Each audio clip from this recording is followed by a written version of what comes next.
ओ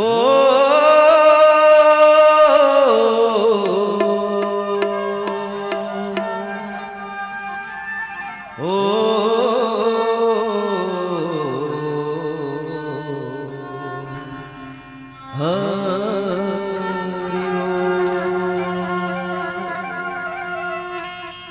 एक दंताय लंबोदर गौरी सुतम विनायक रिद्धि सिद्धि बुद्धि प्रदाता गणपति नमस्तुते। धन्य धन्य यह देश को और धन्य कुम्हारी ग्राम, धन्य धन्य यहाँ के नर नारी भैया जो लेवती राम के राम चरित्र के आसन में भोले रघबे मोरे लाज लखन सिया राम चंद्र की जय। परम पवित्र ग्राम कुम्हारी, छत्तीसगढ़ की हृदय स्थली कुम्हारी। यहाँ विराजित समस्त माताओं बहनों के पावन पवित्र चरणों को कोटि से नमन करते हुए, पिता तुल्य सज्जन वृंद के पावन चरणों में कोटि से नमन करते हुए, इस सुंदर मंच को सजाने वाले समिति के समस्त सदस्यों के पदाधिकारियों के पावन चरणों में कोटि से नमन। इस मंच को सुंदर रूप से संचालन करने वाले संचालक महोदय जी के पावन चरणों में कोटि से नमन। बहुत ही सुंदर कथा प्रसंग आपने प्रदान किया है मुझे। ये जो प्रसंग जो है झपटा झपटा मारने का प्रसंग है। अच्छे काम में कोई आगे विघ्न कर देता है, झपटा मार देता है, कहते हैं वो प्रसंग है ये कि भूप मनोरथ सुभग बनो सुख सुविहंग समाज। अरे भिलनी जिमी छाड़न चहती वचन भयंकर बाज। बाज मतलब एक पक्षी है जो उसका काम क्या है, झपटा मारने का। बहुत ही सुंदर प्रसंग है ये। और प्रसंग प्रारंभ करने से पहले प्रेम से बोलो राजा रामचंद्र की। एक बार सभी से निवेदन है, बोलो राम राम। अभी एक नेताजी आए, जय श्री राम बोले तो बड़ा जोर से बोले आप लोग हैं, और मैं बोलवा रहा हूं तो नहीं बोल रहे हो। बोलो राम राम। आप लोग भी बोलो ना राम राम। चश्मा वाली दीदी आप भी बोलो ना राम राम। बोलो ना राम राम। आप लोग भी बोलो ना, चश्मा वाले भैया बीच में बैठे हो जो, बोलो राम राम। सभी कोई बोलो राम राम, जोर से बोलो राम राम। ये अपनी अपनी क्वालिटी है, ये अपनी अपनी क्वालिटी। कोई ताली बजवाता है, कोई मेरी मंडली का एक ये है कि राम राम बोलवाना।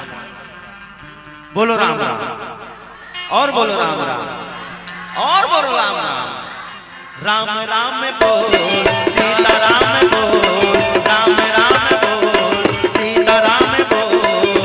ये जीवन यान मोल, ये जीवन यान मोल। राम राम में बोल सीता राम में बोल, राम राम में बोल सीता राम में बोल।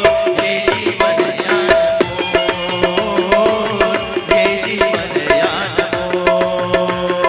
राम राम बोल, जय हो सीता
देखिए, आपने हमारे मंडली का उद्देश्य जानना चाहा तो हमने लिखित में आपको दिया है, वो भी दस्तखत करके।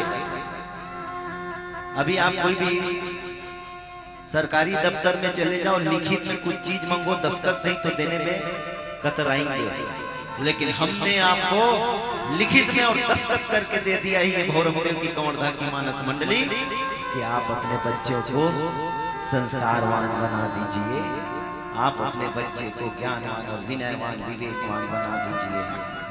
जो माता पिता अपने बच्चे को संस्कारवान बनाता है, उस माता पिता का वृद्धावस्था सुखमय पूर्वक व्यतीत होता है, और जिसके बच्चे गलत संगति में पड़ के असंस्कारित हो गए हैं, बिगड़ गए हैं, उस माता पिता का वृद्धावस्था दुखमय पूर्वक व्यतीत होता है।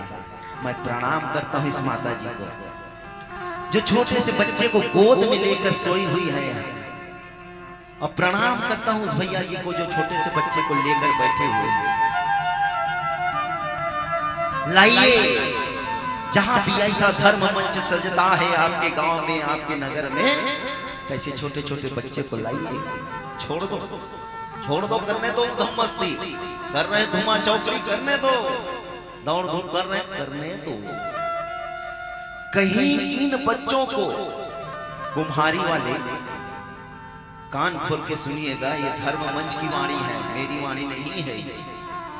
कहीं इन बच्चों को राम कथा का कहीं नशा तो लग गया,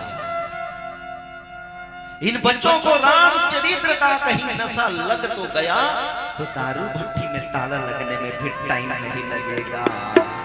ये नशा से बढ़ के फिर वो नशा कोई उसकी अहमियत नहीं है।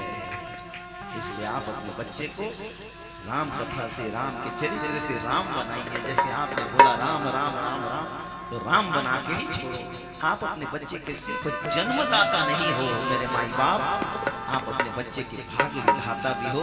बच्चे के भाग्य को संवारिए। फैशन के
कैसे ताली वाली नहीं बजाओगे?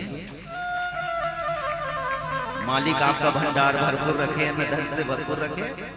बहुत बहुत धन्यवाद। राजा दशरथ जी के 3 मनोरथ कि भूप मनोरथ सुभग बन।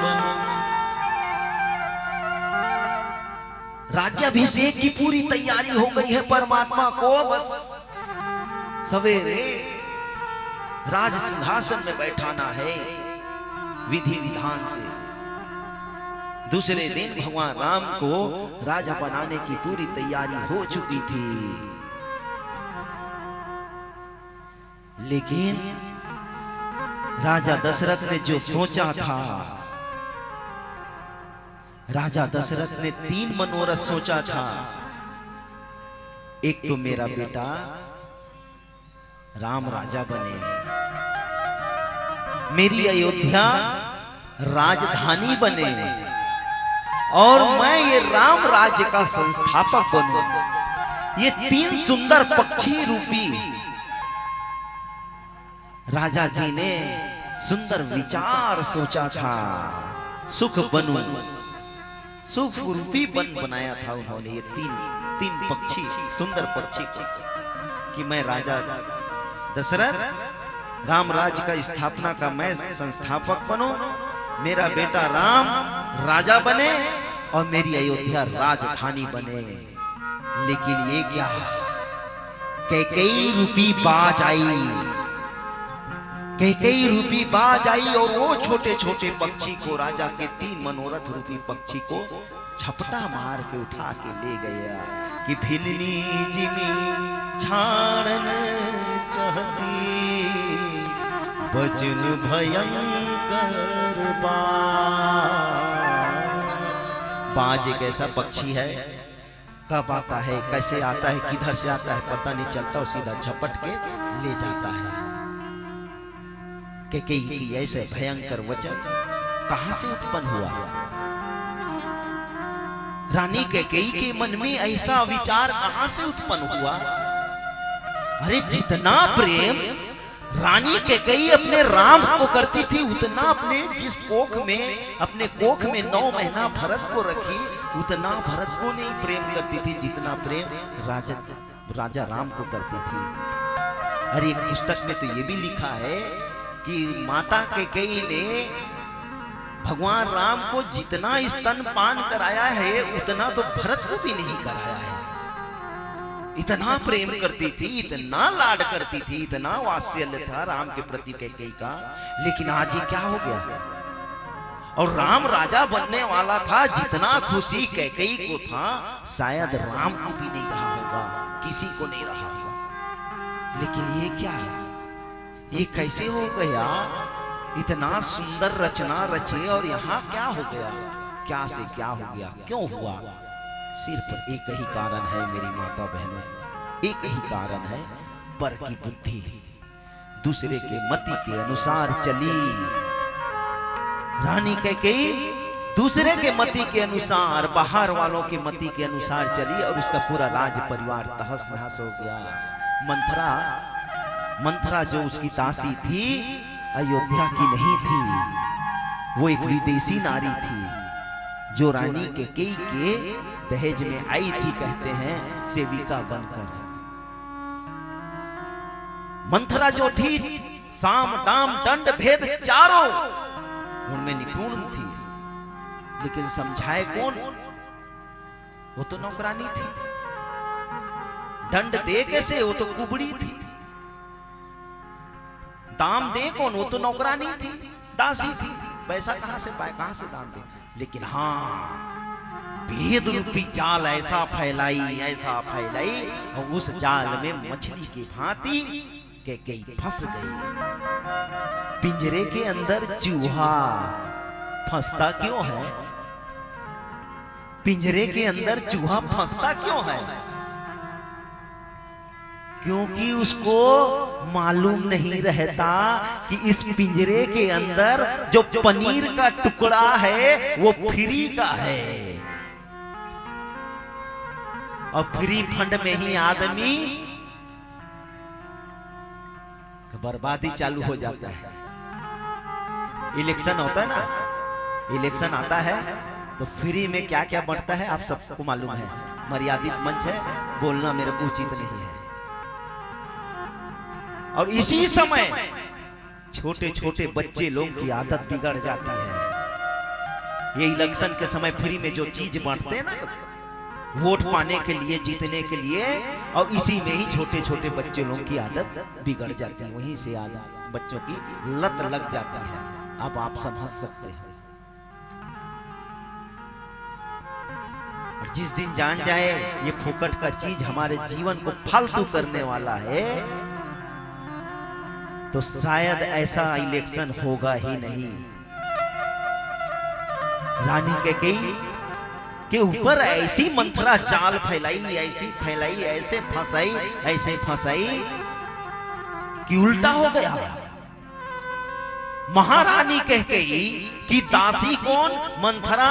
अब यहां दासी कैकेयी बन गई और मंथरा रानी बन गई। जैसा, जबकि रानी को जैसा कहती वैसे दासी को करना चाहिए। यहाँ उल्टा हो गया, दासी जैसा कह रही है मंथरा वैसा कह के रानी महारानी कर रही है। उल्टा हो गया कि दासी ये है कि वो है। इस प्रकार से एक सुंदर भजन के साथ प्रेम से बोलो राजा रामचंद्र की, बोलो राजा रामचंद्र की। सुनो भाई सुनो बहना, राम भजन में रहना रहना, राम भजन में रहना। देखिए एक से एक मंडली आ रही है आपके यहाँ, बहुत ही अच्छी अच्छी मंडली आ रही है। मैं तो उन मंडली वालों के चरणों के धूल नहीं है। कोई तो अपने फिल्मी धुन में सुनाता है, कोई छत्तीसगढ़ी धुन में सुनाता है, कोई अपने अपने हिसाब से सुनाता है। लेकिन मेरे को अपनी रचना ही मुझे पसंद आती है, क्योंकि मेरे गुरु ने मुझे उस योग्यता दी है कि अपना ही रचना प्रस्तुत करना इस पवित्र मंच में। तो आप सभी से निवेदन है, ध्यान से अब मन लगा के सुनना, भले ताली नहीं बजाओगे तो मत बजाना। प्रेम से बोलो राजा रामचंद्र की। सुनो भाई सुनो बहना, राम सर